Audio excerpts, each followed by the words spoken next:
കൃഷ്ണപുരം ഗ്രാമപഞ്ചായത്ത് 9ാം വാർഡിലെ റോഡുകൾ സഞ്ചാരയോഗ്യമാക്കണമെന്നാവശ്യപ്പെട്ടാണ് കോൺഗ്രസിന്റെ നേതൃത്വത്തിൽ പ്രതിഷേധം സംഘടിപ്പിച്ചത്.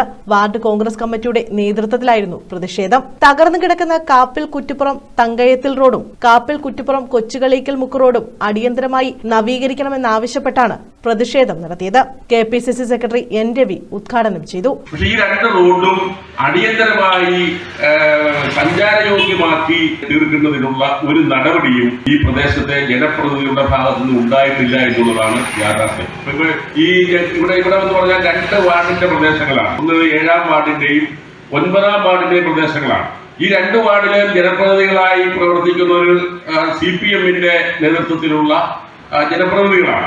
വാർഡ് പ്രസിഡന്റ് ശിവലാൽ അധ്യക്ഷത വഹിച്ചു. Kayamkulam south block Congress president Chirappurath Murali മുഖ്യപ്രഭാഷണം നടത്തി. മണ്ഡലം പ്രസിഡന്റ് പത്മകുമാർ, ബാബു ചക്കാട്ട്, എം നദീർ, വയലിൽ സന്തോഷ്, അസീം ഖാൻ, മോഹനൻ പിള്ള തുടങ്ങിയവർ പങ്കെടുത്തു. News bureau, Kayamkulam.